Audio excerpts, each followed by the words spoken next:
Everyone is a clone. You speak to anyone and they just repeat what other people say and do.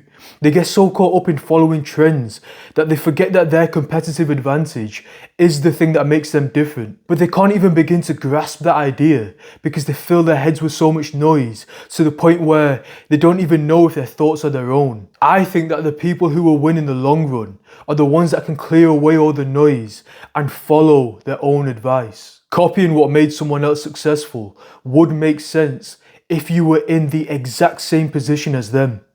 But you're not. You're genetically different. Your upbringing was different.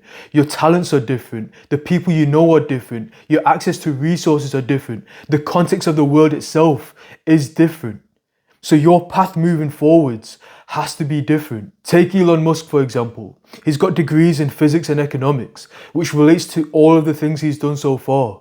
He went from co-founding Zip2 and PayPal to founding SpaceX to investing and becoming CEO of Tesla, did a few side missions and then ended up buying Twitter. Throughout all of that, he was simply following his own competitive advantage, the things that makes him different. You can't do any of those things. You don't have the same skill set, interest or opportunities, and that's a good thing. If everyone was the same and did the same things, the world would be a boring and static place. With that in mind though, there will always be followers. People who are either too scared or incapable of thinking differently. And they will always stick to following trends. We do need those people, but we also need people who can think differently. And thinking differently is something that anyone who really wants to can learn to do. You don't have to force being different. You are different. It's just a matter of bringing it out. And here are 5 ways you can do that. The first way is by thinking in decades, because following trends comes from short-term thinking. Like you might try new diets and workout routines to get in shape fast. You watch popular TV shows and follow fashion to be liked by everyone else. You jump on new ways to make money because you think it'll get you rich quick. But none of those things last. Consistency with one diet plan and training routine will beat jumping from diet plan to diet plan or training routine to training routine. Trying to be liked by everyone will have you being loved by no one. And I've come to realize that building generational wealth will probably take generations. Stop thinking in terms of months and start thinking in decades. When you break out of the habit of short-term thinking, you will stop following trends and follow your own interest and skill set, which in turn will bring you long-term success. The second thing you can do is look to your past.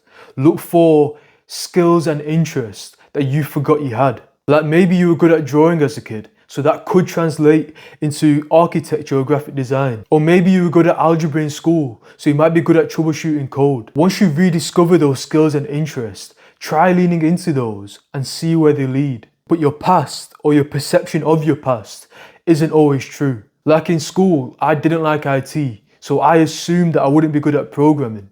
Then years later, when I did a programming module at university, I found out I was both good at it and it's something I enjoyed.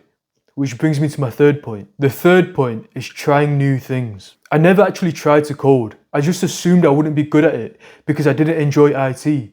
And if I didn't try, I would still be thinking the same. So don't be scared to try new things. You might think, or other people might say, that something isn't for you, but they don't know you, and you don't really know yourself. So the only way you can find out is by experimenting. The worst thing that can happen is you don't like it.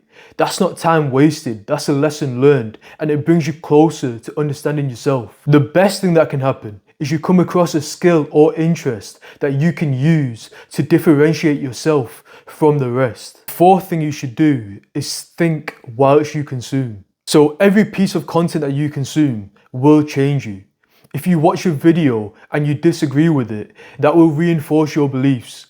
If you watch a video and you agree with it, that will either reinforce your own beliefs or change them. And that's not necessarily a bad thing. It's only an issue if you don't take the time to actually think about it. Like I see it all the time. People hear or see something online and assume it's true. They don't take the time to stop and think. Just assume it's true and accept it. But that habit decreases your ability to think independently. And if you can't think independently, you conform to the group. And if you conform to the group, you'll lose your competitive advantage. So instead, get into the habit of questioning everything you consume. And the last thing you can do is stop seeking advice.